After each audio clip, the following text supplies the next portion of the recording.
I moved to Toronto in October with not a pot to pee in and like just starting my acting dreams.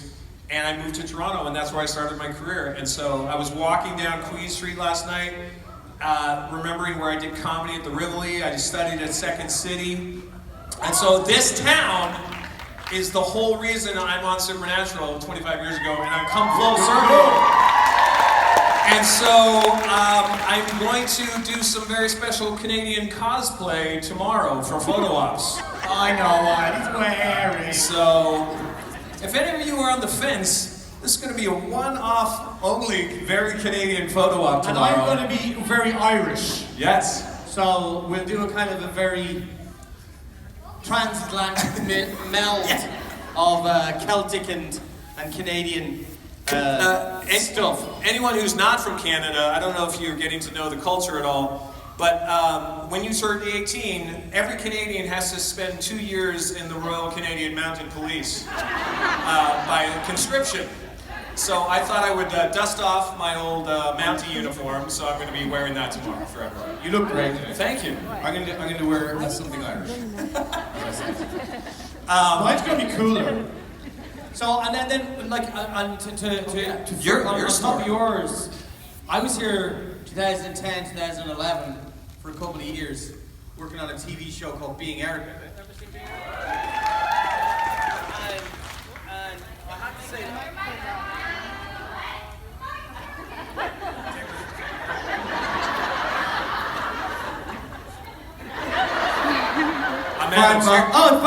on. Here, man. So I say, ladies and gentlemen, JC, everybody.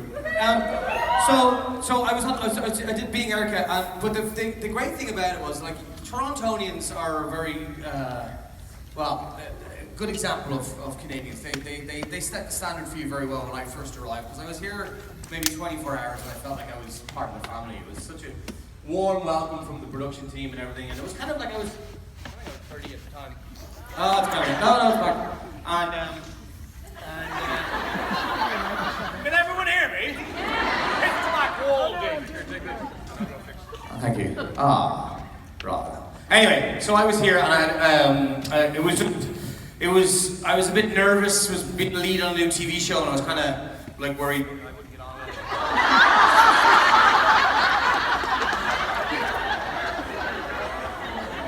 It's back. We're gonna go. What the fuck is going on? Any kids in the house? No. No kids? You don't look like a child waving, you look like an adult.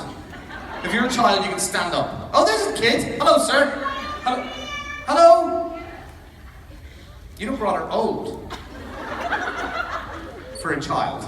Anyway. Microphone 4. Thanks, Victor. I got a bit lonely here, actually. But yeah, but the great thing about Toronto is that it's such an eclectic mix of people from all different nationalities all over the world. It's quite, it doesn't have the kind of snobbery of New York, but yet it has all the kind of, oh shit, I forgot there were New York people here. And it's cheaper.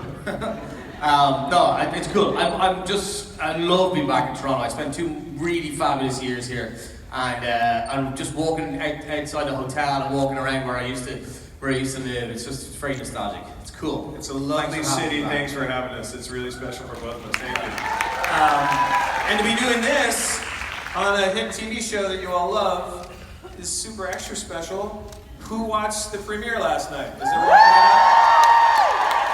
Are we excited? I haven't seen it yet. Is it good? Just tee it up. Is it Good crackle. Good excitement. Well, I'm excited to watch it. Has anyone not seen it and had it spoiled today? Not yet. You had it spoiled? Well, you know, not the best place to be spoiler free, let's be honest. It's like, this is probably 10 times worse than the internet. Literally at a convention. I know. It's like, how do you get this? What happened? Someone's scratching their arm? Yeah.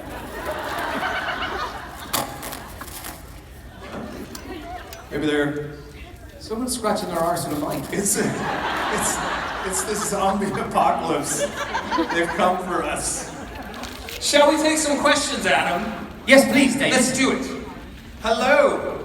Hello. Hello. What's your name? Martha. Hi, Martha. Hello, Martha. Well, you already answered my first question, but I've got a backup question. Why is it that Americans always make the British the villains? Is it because they still feel our power? I think you're absolutely right, actually. The question was, why did they still make the British the evil villains? Well, Star Wars went a long way for that, so I think pop culture landed so incredibly with Star Wars. Oh, jeez. It's very lifelike, isn't it? It's a That's snake. very good. Where'd you get that from? I don't know. Sorry. We're doing snake prop comedy now. And then, But good question. but also I think there's a psyche with North America still of the Revolutionary War, and Canada obviously is still part of the Commonwealth. So I think there's just still like this taste of the old English Empire, and again, the class system I think also works well, certainly for Ketch and for Kendricks. Right? Yeah. And that the public school versus the stratum that exists still to this day with accents and all that. Why do you think? Why do you think? Yeah, I think it's because they still feel our power. It's the fear of power. I won't make a Brexit joke, I promise. Or the Falkland Islands. I'm gonna go over this as Let's not talk about the Falklands. Hello! Thanks for your question. Cheers. Go on now. So, you guys have been on different TV shows and movies and all that, and we all know that Supernatural is different from a lot of the other things like that. How was set different from all those other things that you've been on filming? Well, it was like already a family. We both came in at the same time, and the show had already done like 240 episodes, and there were still 40 of the same crew members that were there from the very first day and on the pilot, still on the show. So it can be quite intimidating because you're walking, or on paper it could be quite intimidating because you're walking into this kind of closed group, but it so wasn't. It was just like the first thing that Jared did to me when we were filming that was pretend he couldn't understand what I was saying. And he would call everyone to cut, just cut. I can't understand what this guy is saying. And it was funny. It was like a real kind of baptism of fire, and you kind of very immediately became one of the gang, and it just lends itself to a very creative workplace. Because when you're at your most free and malleable, then you do your best work. At least I think so. That I do, anyway. When you're a guest star, and you were signed on for 3 as well, originally? Yeah. Three for me as well. There's always a bit of nerves and tension when you come in and it's not your house, you're a guest in someone else's house. And you never know every set has its own culture and its own vibe, and leadership always comes from the top. So from the 2 stars or the star, the lead of the show, and then the showrunner or the writers. And Jared and Jensen, so I didn't meet them until I actually shot a full episode with him when Ketch arrives. But there's that scene with with Magda. Went up too. There it is, back. But that was just me with Phil Segretia and the crew out at this little remote site. And Phil Segretia, one of the amazing executive producers, he's just like the big kid. He's 12 seasons in at that point, and he's still having the most fun. And he's just like, oh, we're going to do this, and it's going to be so fun. And when that enthusiasm still exists in the show, that's intoxicating. I mean, and he gives you permission to play, and it's just like welcome and just big bear hug. And then Jared and Jensen too, just like, hey man, welcome, where are you from? Like asking me questions, who I was as a person, and really starting to have a chat. And you just realize that the culture just made you go, ah. And you talk about this extended family of culture, which is somehow the family and the culture that you all have curated and then welcomed us like 2 or 3 years ago whenever we started our con circuit. It's just this incredible, billowing, expansive, warm blanket that we get to inhabit. And that is so rare for any show to be on, to have this level of engaged fandom and and support and kindness and just a wonderful, inclusive culture. Yeah. That is, you want to talk about value added, give yourselves a round of applause because you are special. Oh, in short, it was shit. Yeah. No, it was amazing. Thanks for your question. Thanks for the question. Hey, Are you storing letters down your broken leg? Storing? You've got a cast on, she's shoving letters down here. Do you have an itchy scratchy stick? Oh, you don't, because you can just open up the boot and actually scratch it. As you were. No, it's very sexy. She's storing her phone in there. Can I call it? Hello. it's so handy and practical. How about that? Hey, Tammy. I did it. Cousin Tammy, everybody. Huh? Hi, go. How are you? Good. Very well. You? Hi. What? So I was just wondering, no matter how far-fetched it may be, what is your dream and absolute most wanted role? What would your dream role be? Great to play Bond. Like, that would be awesome. Yeah. But I already get to be like Bond Light. Well, you know what I mean? Like, I get to play all the fabulous tropes. I mean, Batman. Bruce Wayne would be a good one. Be pretty great. I also like to play Edmund Hillary. The first man to climb Mount Everest. Going off too. No, Edmund from King Lear. Oh, okay. I'd like to do like a cool Kenneth Branagh style, like really dirty Shakespearean, movie of Lear out on the heath. Yeah. Well, the role that I've always wanted to play, and thanks for reminding me, is Iago from Othello. He's the best characters ever written, best villains ever written. So I'd like to do a version of him. I'd like to do the play. I haven't done the play in like 5 years, and I'm really jonesing for a play. So I'd like to do that, or do a kind of a modern film version of that character and put him into something. I can't believe that character's not being exploited by Hollywood more. It's so amazing. It's fucking awesome. Good question. Thanks. Thanks, Tim. So, Hello. So I'm fascinated by acting. I think it sounds like just such an amazing job, and I'm way too chicken to jump in with 2 feet. And I'm wondering how you guys knew that it was what you wanted to do enough that you, as you said, came to Toronto without a pot to pee in. Yeah. How did you know you wanted it enough that you were ready to just jump in wholeheartedly, no safety net? yeah, I think you're for me, there's loads of different answers. Excuse me. But for me, one of the main ones is the fact that I'm still doing it. Because you go through so many troughs. The peaks and troughs, it's like being a manic depressive. It's like there are so many peaks and so many troughs, and you can't enjoy the peaks too much because, not that you can't, but you shouldn't lose the run of yourself when you're on a high as an actor, and then you shouldn't get too low when you're on low, because it can happen all the time. And then sometimes you might work for like 6 months, and you're, in your early 20s, you're working in a bar, and you're trying to get an audition, and your agent is not calling you back, and all this. It's tough. And that's the side of acting that's really tough. Michael Caine was the one that said it, like, pay me for the waiting around, the acting's for free. Because it's, the acting part is like, wow, I get paid for this? So much fun.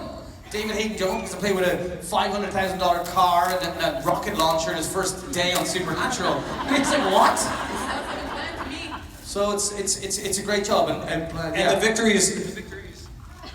Stop pulling it from the bottom! Is that what's happening? Hold it above the tank! Don't shout at me. Stop touching its bottom is the note. That's what Adam said No, last honestly, night. I think you're right. At the bar. I'm just too electric. Like, zoom, zap. So when you have those peaks and troughs like Sorry, no, Adam- hold on, sorry, do you want to get it? Do you want to get that? Someone's taking a phone call in the front row. Are you watching porn? Oh, she's so embarrassed. It's okay. Everyone will look at her. All that touching the bottom talk got you internet curious. But when you have those peaks and valleys, so when you're signing up for it, you kind of sort of know that unemployment is going to be part of your life for a long time, unless you really crest early.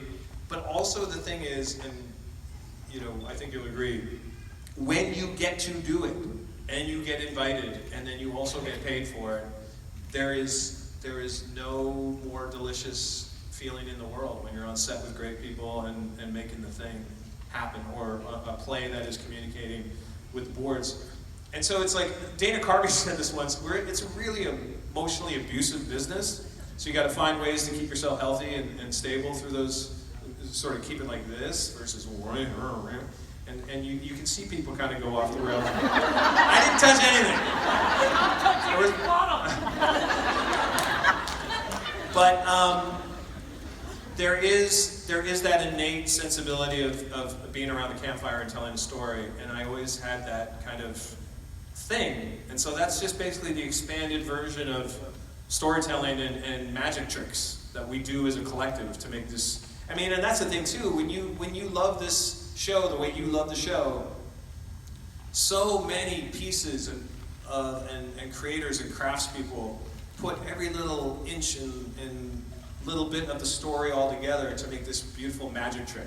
And so I also really just, my architect brain really loves watching that too, like to watch everyone put the pieces together, the logistics of how the puzzle all comes together. I mean, if you've ever been on a set, if you ever get a chance to be invited to a set, I would really recommend that you go. Just gate crush.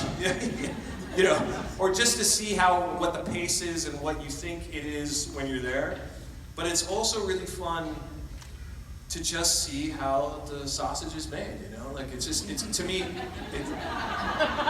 there's kids here. I'm telling you. I've said it once, I'll say it before. This fandom is obsessed with double entendres. Yeah. But let's just be honest. It's so interesting. I love it. I'll give you all of them. My dad, when I was told my dad I wanted to be an actor, he freaked out and he's like, "No, you're not. You're going to go to college." And then, I went to college first, and then, much to his chagrin, I still wanted to become an actor after college. Anyway, long story short, he was always trying to get me to be a lawyer. He was like, "Look, this is where you make money." And then here in this city 9 years ago, when I was doing that Being Erica show, was right in the middle of the meltdown, the global meltdown in Ireland was heavily affected. And all my lawyer friends were working 2 and 3 day weeks. Right. And I flew my parents over here to stay in the hotel, and we went out for a really nice dinner. And my dad goes, "Thank fuck you didn't listen to me," as he ate a steak. And it was so funny because he was being genuine, And that was the same thing with me. I graduated with an architecture degree right into a recession.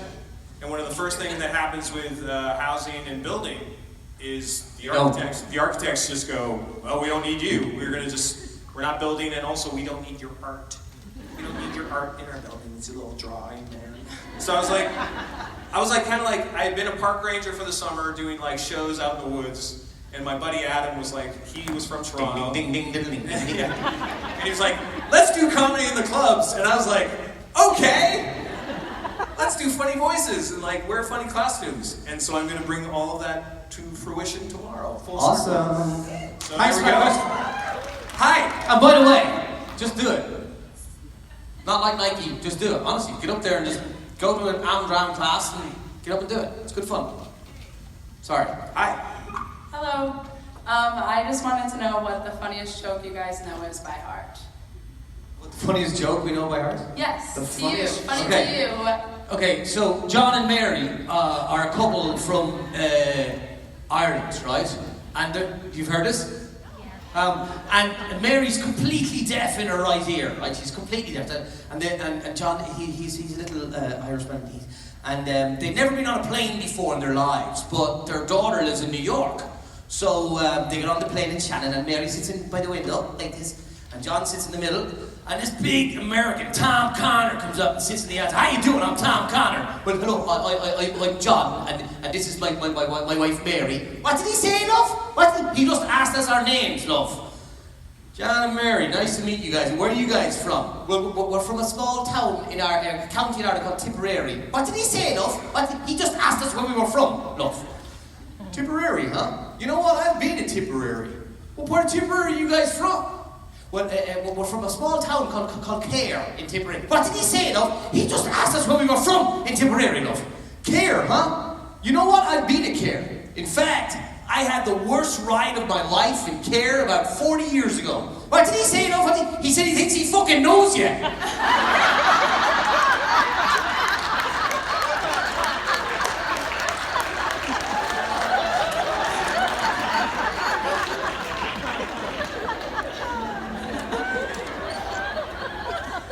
Knock, knock.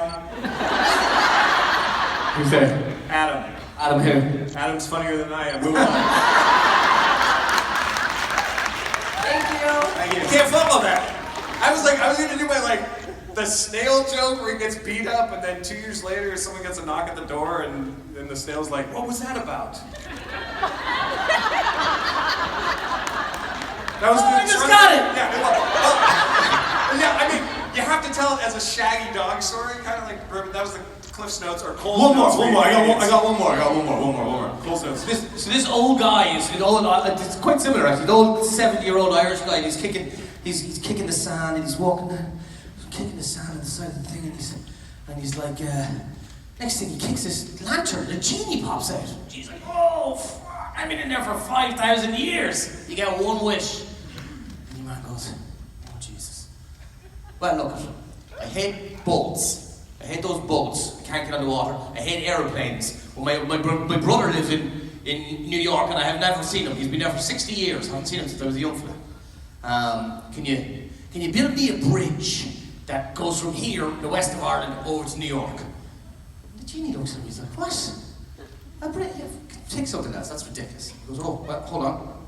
He takes out his wallet and he opens it and he goes, that's my wife. Will you make her look like Beyonce? And the genie looks at the wall. He's like that. How many ladies did you want on that bridge?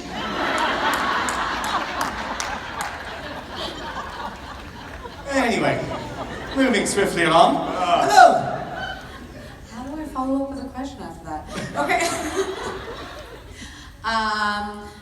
My question for you is, as it was said earlier, like you guys have done some amazing things in your career in the past. Who was your like working alongside them? Who was your idol to work with, and what effect did that have on you? Was it positive? Was it negative? I've always really liked working with the character actors who are like in their 60s. And you may not even know their name, but it's like one of those, oh, it's that guy. Yeah. You know those guys who've been in everything, you wouldn't necessarily know their name, and you go to IMDb and you're like, oh, this. So when I was on Buffy the Vampire Slayer, thank you, playing another douchey Brit. It's kind of my wheelhouse. This wonderful character actor named Harris Yulin, who's been in everything. Do you know Harris Yulin? Yeah, he was one of the head watchers from England. And just the way he welcomed me, and the storytelling, like, I just love that idea that this craftsman's been working at it so long, and that it's still a viable career, and hang around and be good, and be generous and be kind. But also, like, our leaders on this show, like J2M. And then the other one that I had was when I worked on King of Queens, Jerry Stiller, Ben Stiller's dad, great Jerry Stiller. You want to talk about old school class act, just make you feel welcome. I'm at the craft service table just getting a muffin, and he's like, David Hayden Jones, Jerry Stiller, welcome to the show. So happy to have you. Thanks, Mr. Stewart. It's really great to meet you. Yeah, exactly. But as a guest in their house, to have someone come up, know your name already, he's checked the call sheet, it goes so far in making you feel welcomed. It's exactly the same thing. I want to pay that forward if and when I'm still acting in 10 years, if that makes sense. Yeah. It's very similar. Like, I've worked at some I suppose I worked with great actors. So, like when you work with like people that you've revered your whole life, and they're not exactly, and not to name any names, they're not exactly what you expected, and working with them, doing a scene with them wasn't, okay, Sean Penn. But this, like, and it's nothing to do with him. He's in his own world, and I'm just like really looking forward to doing the scene, and it wasn't anything that I expected. But so it's not exactly, the big names don't always, you know, provide you with that kind of inspiration that you felt it would. But I did a play with a guy, a wonderful older English actor called Tom Courtenay. Tom Courtenay, like, it was phenomenal. Like, he was nominated for an Oscar back in when he did Dr. Zhivago back in the day. He won a Golden Globe for The Dresser. If you haven't seen The Dresser, watch that with him and Albert Finney. It's amazing. Masterclass in acting. But I was playing this kind of like an IRA, precursor to the IRA at the beginning of the 20th century, like in the late 1890s. And there was a couple of things I was doing that he would go to me, it's not really my place, but if you do this, it might be more interesting. And every note he gave me, he would do it like just before a performance in the West End of London, and he'd do it, and it would feel amazing. And any note he gave me just felt amazing. And I did that play for like 27 weeks in Dublin and in the West End in London, and that's where I learned most on one single project for sure, and mainly because of Tom Courtenay. Fantastic actor. It's a great question. Thanks. Awesome, thank you. Great question, thank you. Hello. Good afternoon, thank you for being here. Oh, thank you for having us. Thank you for having us. It's our honor. Mr. Fergus, thank you for finally making it to a Canadian convention this year. I know, yeah, right? Thanks for letting me in the country. David, if I may, you spent quite a bit of time in Montreal, and if you had to design a food tour for your friend Adam, would it or would it not include La Banquise? Yes. There's this amazing poutinerie in Montreal called La Banquise. I've eaten there. And have you eaten there? It is the monster poutine of Canada. The gravy is amazing. So are we poutine fans? And Eddie? Yes. So obviously big style. So obviously poutine has been exported all across Canada and some states of America. But if you want ground zero, you still got to go to Quebec to get the real stuff. You got to do it with the cheese curd. But then once you've had your basic Quebec poutine, you go to La Banquise and you just get the smoked meat on it. Yeah. You got to get Montreal smoked meat if you're eat meat. I was only in Montreal once, but I went for a lovely dinner at a restaurant called Le Chasse et Pêche. Oh. one dinner there for a very special occasion, so yes. It's great, isn't it? It's phenomenal. Red Bull brought us there, so I wasn't paying for it. But I was at McGill when Ben's Deli was still there, and Ben's was just this place, and it's gone now, sadly, as like all kind of legendary places go. It was this old school delicatessen, and like Art Deco, and professional waiters who had been there literally looked like they'd been there 100 years, like something out of time. But these pro waiters, and it was just an amazingly special space, and the smoked meat was off the charts, and they had a good poutine à la Ben's there as well. But poutine, something else. French. So I hope that's a plug. Oh, please. Been there like 47 plus varieties. I may have wow, the menu. Yeah. Awesome. I miss Montreal. Let's go back to Montreal. Thank you. Hello. Hello, how you doing? Good, how are you? Very well, thank you. I got a two-part question. Okay. The first part is, we saw how Nick was recruited into the British Men Letters. David, how do you think Ketch was recruited?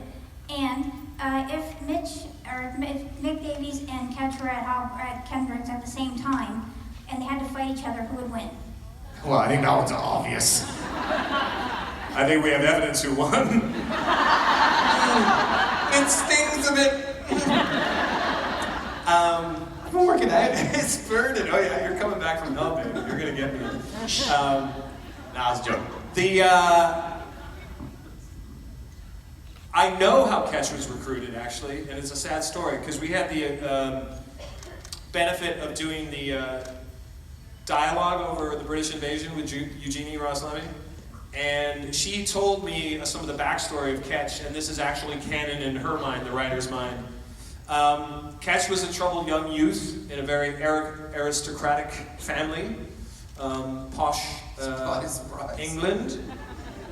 And I think it's one of those things where he was acting out as a young boy, maybe torturing insects. He used to kill dogs. Ripping the wings off butterflies, and then eating crickets, and then maybe torturing the rat or so.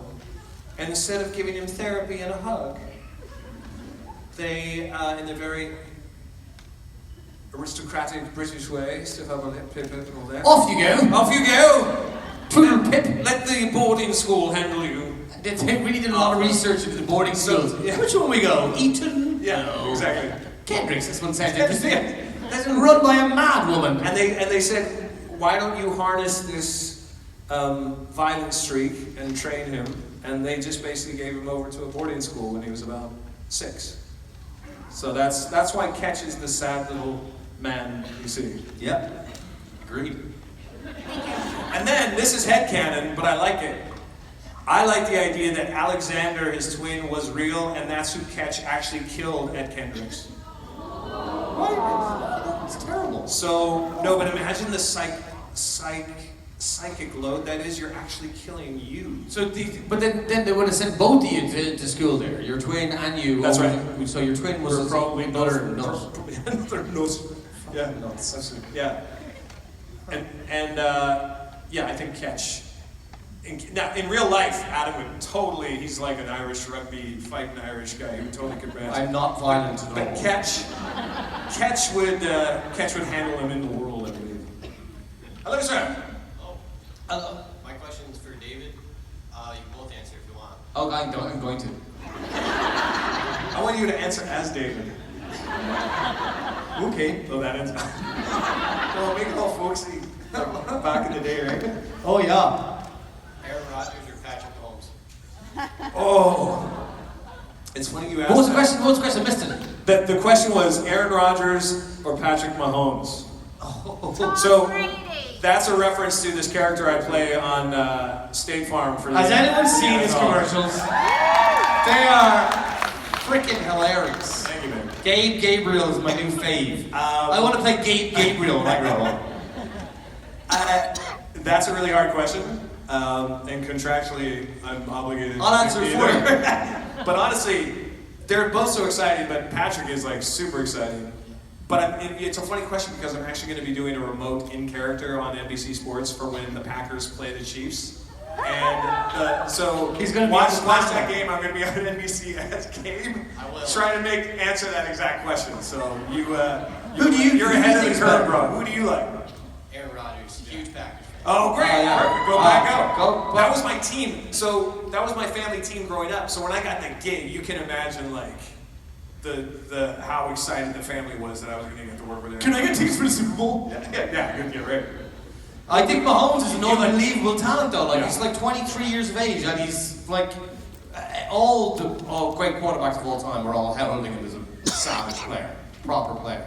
He would be great. He's got Rodgers is 16 years now. What's 38? Yeah. But you know what else is great too? Amazingly kind, super cool guys to work with too. So that's also nice. You know, I've just been so fortunate with like on this show and then like other things I've been with. I've worked with just like A+ talent, and they've all been amazing and kind and whatever. So you never hear those stories, especially me. Of course, I fell in love with you the first day I met you. Thank you. The chemistry was real, my friend. Hi. Yeah, it's true. It is true. Misha, how are you? So my question is, I was wondering how you felt about your character's death in Supernatural. How do I feel about it? Yeah. Well, I'm so glad you asked. You know, having the chemistry that we did to be shot in the back of the head. We were talking about this in our meet and greet this morning, and I think it's great. It ended up being rather poetic for Mick because he had really turned the heads of a lot of the fan base, and people liked him, and he was quite a righteous character in the end. And I think, although his death was premature, I think it was premature for me, for sure. But it kind of, it seems, it was powerful that way. It was really powerful, and although I'd love to have been on the show more, and maybe, hopefully in the future, and then maybe we'll do another episode or two this year.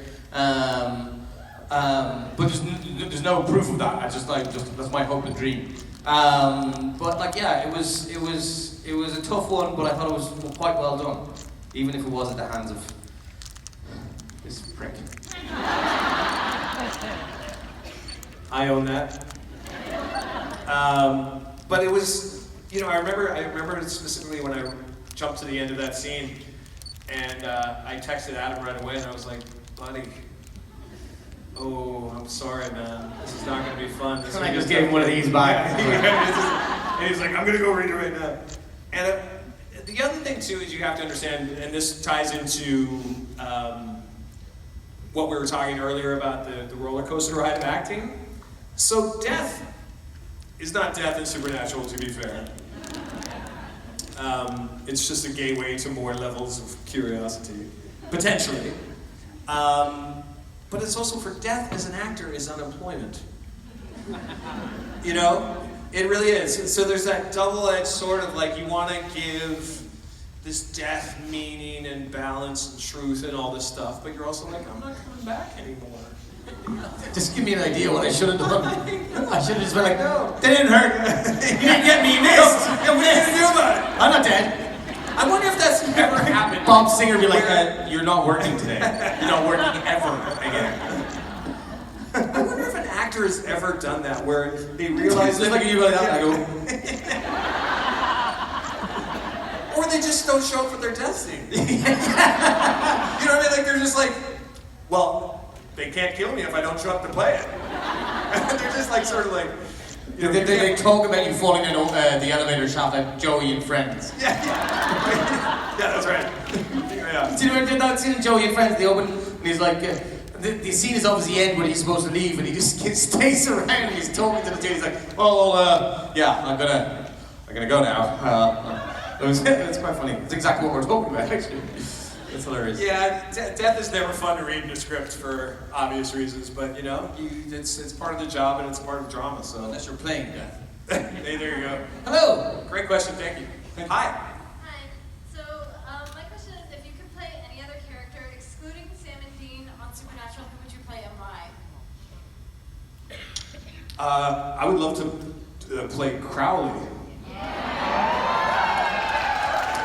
Just again because it's obviously there's only one Mark Shepard and he owns it. I mean, it feels weird even to say that, but oh my god, that was fun to wind him up. What delicious, but what delicious like stuff he got to do. Again, playing the complicated frenemy and like always making the deals. The enemy of our enemy is our friend, and all those delicious things he had to broker with them, and it's just so delicious a role.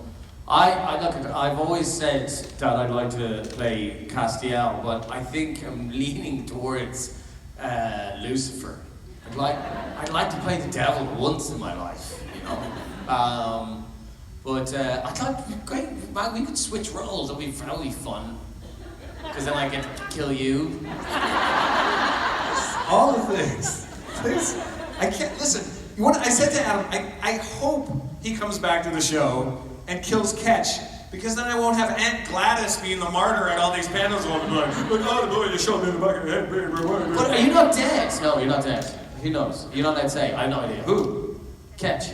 Is he? I don't know. Where is he? I have no idea. Let's find out. Because if you're dead and I could desecrate your grave, that would be really cool.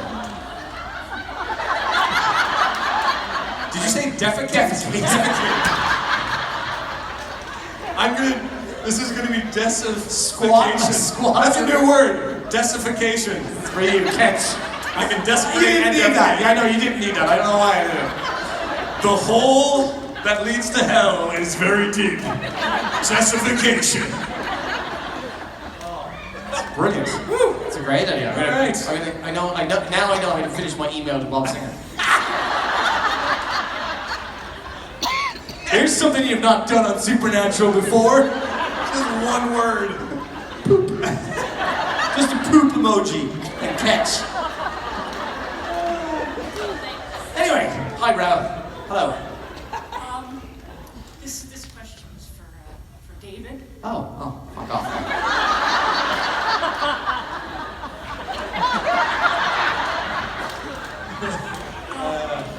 We know Hi. you're carrying the torch for Mary, and we know Jack is coming back. Is Ketch going to be kind of angry at Jack and go after him? Ooh, that's a great question. Well, we know that Ketch sent a bottle of scotch for the wake. So he's processed that grief in his own way. I don't know if Ketch would even know that what the cause of Mary's death was. I don't even know if that would be explained to them, because he hasn't hung out with the Winchesters at all since. I mean, he's only spoken to them since that Skype call. So he's off doing Ketch things. There's a lot of pooping apparently. That's what I'm gonna go have a Ketch thing in the bathroom. But Your hair. Yeah, that's right. He's going to get a Brazilian blowout somewhere in the Maldives. Yeah, so we don't know. We don't know what Ketch is doing. I assume he's still a gun for hire and trying to get whatever gigs he can. But I'm interested to see if he reemerges this season. Let's find out. Let's find out. Hello, sir. Hello. Both of you guys can answer this. Oh, thanks. What will you be doing after Supernatural? What will we be doing after Supernatural? Yeah. You're a whole lot of these, probably still. But the Supernatural is the gift that keeps giving. Yeah. I only have 2 jobs lined up. I'm fortunate that I've been booked for a bunch of these for 2020, which is awesome. We're going to be doing more of these. But again, because I think it's going to be a heck of a year. It's going to be a big farewell tour, right? For one fun, obviously, I'm sure we'll have reunion shows and whatnot, and who knows what kind of one-offs they might do. But this is the thing: if you're unless you're an A-list talent who's at the top 5 agencies, we are wondering too what is next. It's a good question. And you never know. That's kind of the excitement, but also the fear of this business. I'm off to Norway to do another season of the show. Are you confirmed? For Yeah. Likeland? Yeah, for Likeland. And when are you going? I'm going not till May. Oh, till so May. my next job is until May. So I might have to borrow a few shekels off you. You any money on you? What? You come to the convention with no money? I'm gonna check your pockets. This is not assault, I'm not touching Charlie. The band is gonna save a mugging right now. He's got a lump of gold in his pocket. Thanks, kid. Good question. Good question. What are you gonna do when you finish school? You're gonna be a mechanic. Nice. Good man. Smart. Good man. I wish I learned a trade. Ladies and gentlemen, Latin swing. How was it, guys? Oh, really good. It was a delight. But I had a great time. They're a very nice crowd. Are you guys going to be karaoke tonight? Oh, yes, for sure. Oh, yeah. All right. Karaoke. And then you're going to be hanging out tomorrow? You're going to be still around doing your thing? We're back here tomorrow. We got another panel tomorrow. We got photos, autograph, all that kind of jazz tomorrow, too. All right, you heard it, everybody. Tomorrow is Bounty Day, everybody. Mount David. I'm going to Mount David. I mean, give it up for Adam Fergus and David. We love you so much.